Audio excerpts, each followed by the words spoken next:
1 week till the rental.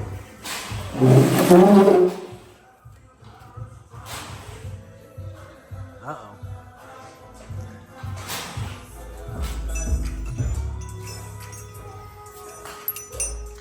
Think this one will last more than 7 passes? I hope so. VD. No more.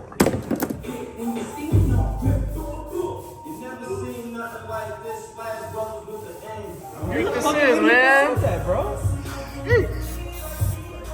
Well, guys, today is Saturday. People forget. People think because we're in Texas we don't get snow, but a lot of people forget that we live on the way west panhandle near New Mexico and Colorado. So we don't get a ton of snow, but we definitely get snow, and it gets really cold here. So, see, you can see. 2 days ago, actually, we got a little over 8 inches of snow. Airport was closed, parts delayed. I mean, it was a mess. And now, the streets, they started plowing a lot yesterday, but any of the back roads still have a ton of ice and snow, and any snow they plowed out of the way. We're just not really set up for this much snow. We usually get like a couple inches here and there, but anytime we get this much snow, it pretty much shuts everything down. So, anyways, it's Saturday. The rental was actually supposed to be today. It got moved to tomorrow because Dallas also got really cold weather. I think they had a little bit of snow, and then it got really cold there, so they were afraid that the track would just be way too cold for people to get down. So Sunday actually looks a little bit warmer, which is tomorrow. And we have not even started on my truck.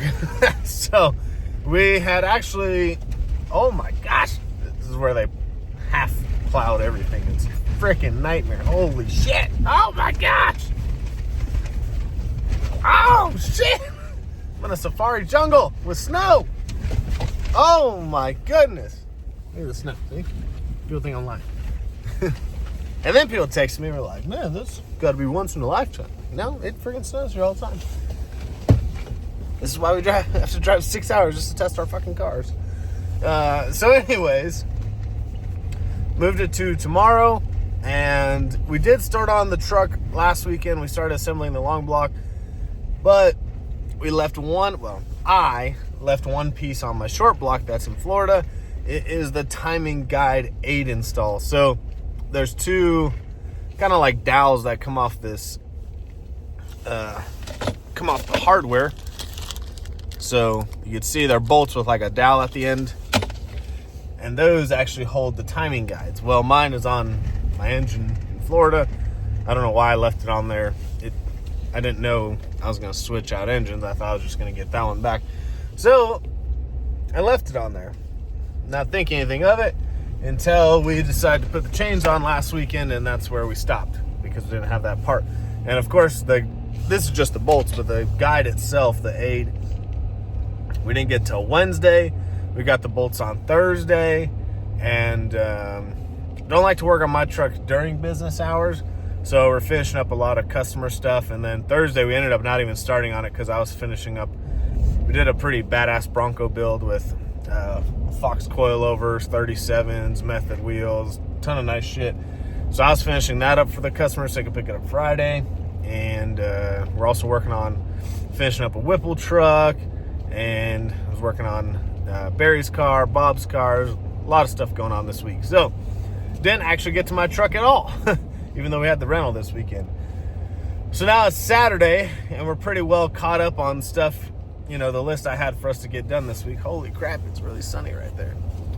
So I guess we're going to attempt to get it done. I mean, we can definitely get the engine in the truck pretty quickly and running, but we can't go outside and make any hits. Which we usually just break the engine in on the trans brake anyways, so we could do that in the shop, because that truck ain't going anywhere outside. So especially no one's around, no one near our shops is plowing, so that's definitely a no. And then somehow I got to get the trailer out and then get the truck loaded in the trailer, and then the rental starts at, we should have really left today because the rental starts at 10 a.m. tomorrow, so we'd have to leave here at like 4 a.m. to get there right when it opens. So ideally, we would have actually left today in a couple hours, but we still need to put the truck back together. So we're gonna go the truck will be back together. Lund sent us a tune for pump gas. We could break the engine in, seat the rings, give it a couple revs, get on the trans brake. It'll seat it pretty quickly on pump gas. I already have files, obviously, for the 85. So, yeah, just be a matter of logistics at this point. But, man, we're on, like, a sheet of ice right now. So, I'll keep you guys posted on where we get to. See, and these roads have been plowed. So, this is what we're working with right now. Well, guys, we missed the rental because we were missing the rear main cover, unfortunately. So, it took a little over a week to get in, unfortunately. The dealership just couldn't get it, so we missed that rental. We're gonna try and hit the next one, which is this coming weekend. So, but really, we just gotta put the cover on, reluctor wheel, and it's ready to go back in the truck. So we're gonna get this thing in today. We're freaking starting this thing today. I don't care what happens.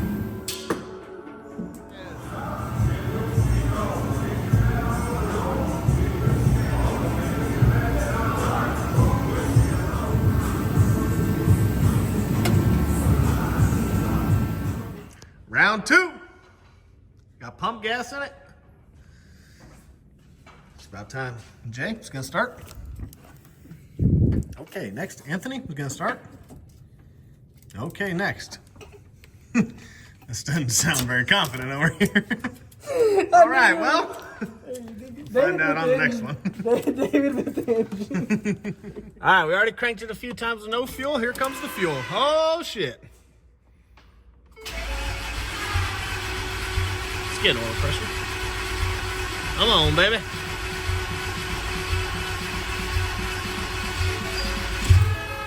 Oh, here she comes. Any fuel leaks? No, sir. Here she comes.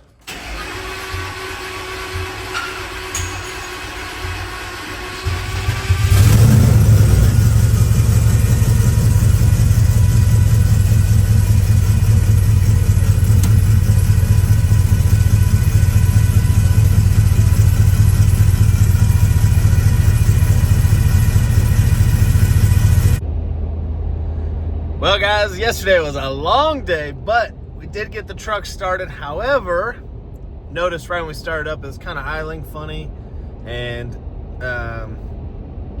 yeah, didn't sound right. So we knew something was off. So we had Lund look at the log, and I was looking at the log, but I didn't catch it because I'm used to, which is a good training tool, but I'm used to looking at like the normal stuff, you know, oil pressure, fuel trims, lambda, coolant temps, all, you know, just the normal stuff. I didn't even think to look at, you know, where the VCT was. And so the exhaust cam phaser was sitting at like 50 degrees at idle. And so that's why it's idling all funky right now. So, we're going to chase that issue down today, but we did get it started. It is running, so that's good. But yeah, we got to chase down that issue. Hopefully it's not a phaser, and we got to change the phasers on it. But I have heard when you catastrophically hurt an engine like I did, that sometimes the phasers, so much vibration in the motor that they can knock a phaser out. So yeah, that is one thing I didn't replace, which I probably should have in hindsight. We typically do, but we're just trying to get it back together. So we're gonna try and chase down that issue today. There's like a small oil pan leak, gonna fix that issue today. And yeah, the rentals once again this Saturday. So, and we're also supposed to get like another huge snowstorm in Amarillo. It really doesn't snow that much in Amarillo. It gets really cold here. You know, we've had some 0-degree days already, but we usually only get like a couple inches of snow. But right now, it's dry out now. But, you know, 2 weeks ago, we got like 9.5 inches. Then we got a couple inches the week after that. And then this weekend, they're showing a big snowstorm to come up again. So we're going to hopefully get out of here this weekend and get to Dallas and go test and hopefully qualify for TX2K. We've been trying to do that for a few months now. It's been a struggle. So we're gonna try and fix the leak today. Hopefully we can figure out the phaser issue. Hopefully it's not the actual phaser, because that would really suck. But I'll keep you guys posted.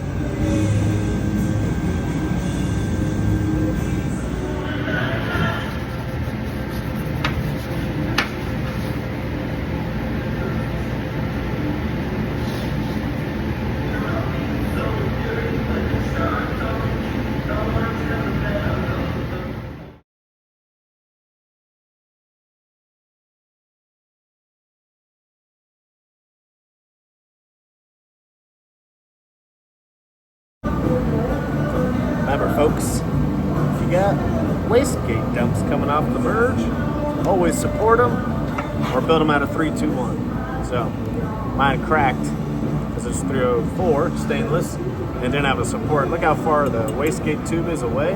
It's a lot of weight pulling down here. So made this little support, welded up, should be good to go. Round two. Put that right there.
All right, guys, so it's Sunday. We got the truck running again. So last night we had we didn't know if it was cam phaser or solenoid issues, but pulled the turbos off, got the valve covers off, and we noticed the solenoids did have some debris in them. And that was the one thing we didn't clean when we reassembled the engine. We were so thorough about cleaning everything, forgot to pull the solenoids. Just happens when you're doing stuff. So don't mind the catch can lines, don't have them hooked up right now, it doesn't matter. So it's got this funky idle for sure. So I'm not sure. It's got no codes now. The log looks better. Yesterday, like Lund pointed out, that the phasers were at like 50 degrees at idle. I didn't even catch that. I was so worried about all the other, metrics, but got that fixed. Now it's at 0 at idle. So now it's actually doing really well, but still idle's kind of funny. So something seems off to me. We still have a leak. We didn't get a gasket. Obviously, no one's open to get a gasket right now. So we couldn't get the gasket figured out. But yeah, just working through some kinks, but it is running. I don't know.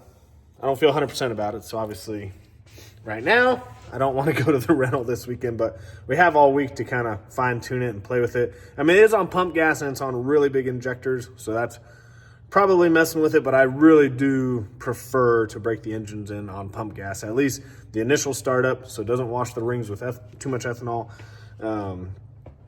Get that first break-in oil change going. So that could possibly be what's messing with it as well, but I'll keep you guys posted. But for right now, the truck is back and running. So we did a lot of work this weekend to get it going. I really want to get to this rental and see what this damn thing can do and freaking qualify for 2K, but we'll see how it goes. Thank you guys for supporting. CoyoteDirect.com if you need anything.